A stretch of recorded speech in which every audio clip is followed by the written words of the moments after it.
You're not supposed to clear your mind in meditation.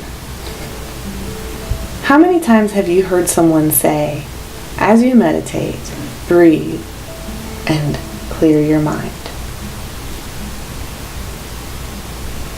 Is your hand raised? What if I told you that you're supposed to think when you meditate? Would you believe me? What's funny about clear your mind is that, honestly, every time I hear that phrase, my mind does the opposite.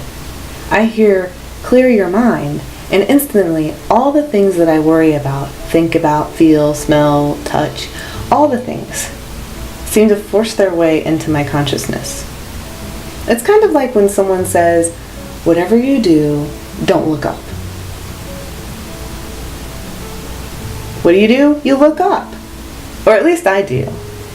I also love to worry when someone says, don't worry about it. During the course of the day, a typical person has between 10,000 and 60,000 thoughts per day. Your mind evolved to think. It's what you do to further yourself, to survive. It's part of your DNA, and there's no getting around it. This brings me to my point. One of the biggest misconceptions in meditation is that you're supposed to clear the mind. Maybe a Zen master with over 10,000 hours of meditation can do that, but pretty much everyone else, including you and me, is on a thought train. Even then, that master that I just mentioned still has thoughts, and plenty of them. Thoughts are a part of meditation, and they always will be. What are you supposed to do then when someone says, clear your mind?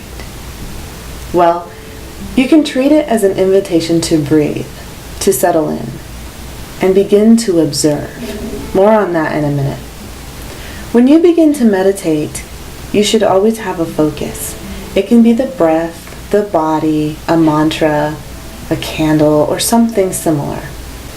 As you progress with your meditation sessions, then you bring your focus back, your attention back to whatever it is that you're focusing on. Throughout your meditations, you will have thoughts. They are part of the brain's processing system, and they also help with stress release. Depending on the type of meditation you're doing, what you actually observe will be a little different. For example, if you're doing a breath awareness meditation, you observe the breath. When you notice you've gotten on a train of your thoughts, you get off and return to the breath. In a body scan meditation, you're observing and relaxing parts of the body. These observations will entail looking at body sensations. Again, the thought train will pull you away. And when you become aware that you've left the station, you return by focusing back on relaxing parts of the body and the sensations that follow. In mantra meditation, you can observe the mantra in your mind, the words, the symbol if it has one, or even a scene. You can also observe the sound of the mantra or the silence between the sounds. Still, you can observe the body as it reacts to the mantra. You can also observe the thoughts themselves. This is a little more difficult than the more tangible items to observe that I mentioned just a minute ago, but that's still a good practice. When you observe your thoughts, it teaches you that you are not your thoughts. You are not your experiences. You are not what happens to you. You are essence, a soul. Think about that. You're not the same person you were when you were 10 years old, and yet you are the same. You are not your name. That's a label. You are not your hair color or your eye color. Those are labels. You're that stillness beneath. Observing your thoughts creates the space that allows you to observe yourself and the things that you think and do. It actually elevates your level of consciousness. By giving attention to your thoughts, it then helps them to go away. You can observe your thoughts in a few different ways. You can label them for their content. As a thought comes to mind, say about a meeting you have, you can say, "That's a thought about work," and then watch the thought as it goes. The next thought might be, "I need to do all these things today, and I really want to remember what I need to do." That's a thought about the future. You can watch it and then let it go. Those same thoughts might return again and again as well. You can also observe the thoughts that come and label them for the emotion they evoke.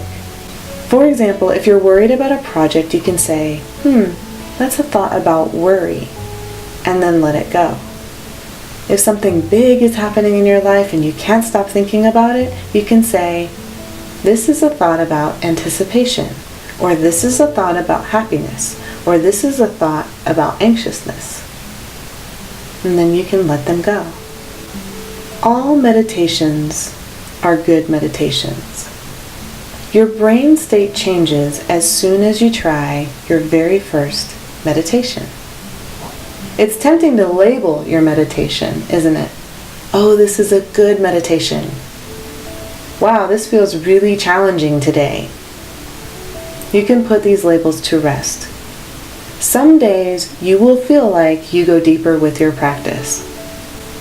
Other days, it will feel like you can hardly focus.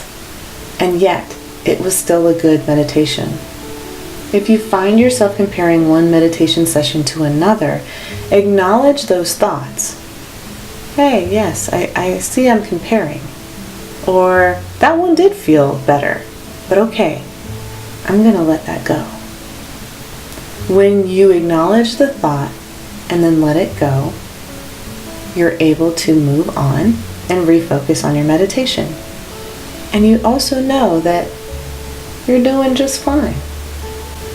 When you redirect your thoughts again and again to the focus of your meditation, you're teaching the brain to hyperfocus. It's this process that improves your efficiency and your focus in your waking life. This constant refocus also teaches your brain to let go of those thoughts that do stress you out or cause you to overthink everything. And that is the practice. The practice of meditation isn't you perfectly at peace with your thumb and forefinger in the jnana position. Yes, meditation can look like this.